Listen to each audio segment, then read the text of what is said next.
Next up, we have another independent media leader, another longtime supporter of MPP. It is the host, hailing from Miami, of Mi Casa es Su Casa, Niko House. Well, Niko. Thanks, Nick. I appreciate you guys having me. You all may not know this, but a lot of people ask me on a regular basis, who am I going to vote for? Which party am I going to vote for this election? Actually, generally, people tell me who I better vote for or else. But, I usually pose a few questions to them. So I ask them when they say, well, who are you going to vote for? I said, well, it depends which one of them spoke up for the indigenous Americans at Standing Rock. And the answer is none of them. Well, then I say, well, you told me I can't vote for a racist. Well, then I can't vote for a segregationist either, right? And maybe I will vote for the person who had a very strict anti-war stance, a stance that is not only anti-war, but is actually a stance of peace. Which one of those candidates and which one of those parties represent that? Out of curiosity, are any of the choices you're offering me declining money from the largest lobbying group in the country, AIPAC, in favor of speaking up for the Palestinians who are literally dying under the current circumstances of an apartheid government? Which one of those candidates are speaking up about the open market slavery that we're seeing in Libya as a result of one of the candidates' administration? Which one of those candidates in a time of a pandemic is pushing for the most popular policy choice in the country, which is Medicare for all? Which one of those candidates is supporting that? Which one of those candidates in a time of a pandemic is pushing for the solutions that have already been made available overseas, like one that Cuba invented, that has actually led to them defeating, essentially, the COVID-19 virus? Which one of those candidates is denying corporate money and corporate super PACs? Which one of those candidates are speaking up about election integrity and fighting tooth and nail every single day to make sure my vote counts, rather than making a partisan mockery of our vote simply to push their own personal party's agenda? Which one of those candidates is going to speak up for myself as a Black male, not only when it's convenient when they're running for office, but actually putting their money where their mouth is and putting pen to paper for policy that benefits everyone, rather than just the 1% and the elite? And the truth is, when I tell people that, they can't believe that those are the only options left.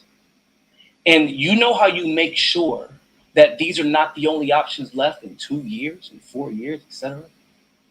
Then you organize now behind a party that is based its entire platform strictly on the issues rather than personality. See, the People's Party has been different in that regard, if you haven't noticed. There's no personality to get behind. There's no cult of a personality to get behind. The only cult that you can join is a cult of the issues.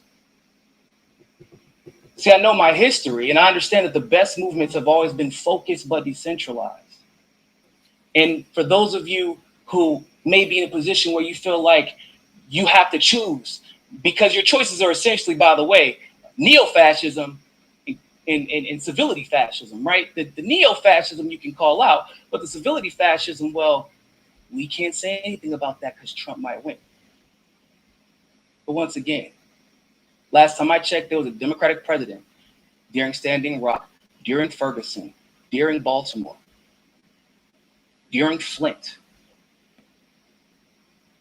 And they're offering a choice between civility fascism and neo-fascism. Well, I choose the people instead. Imagine Martin Luther King and Malcolm X approaching any of those great leaders from the civil rights movement and say, well, are you going to vote for the racists or the segregationists? Imagine asking them that and then shaming them for saying, I vote to fight both of them tooth and nail for the people.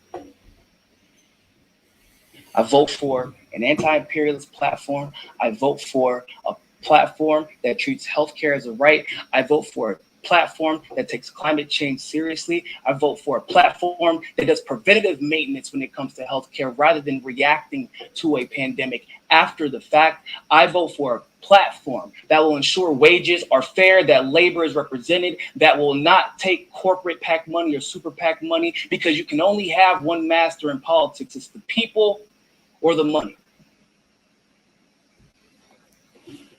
And the great leaders of our time, as history has told us,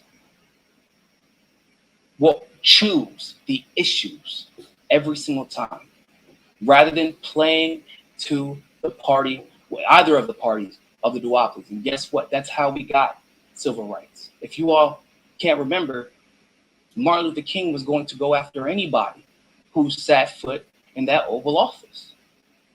And everybody, including a bleeding heart racist like Lyndon B. Johnson, was pushed by nothing more than people organizing behind the issues that matter most.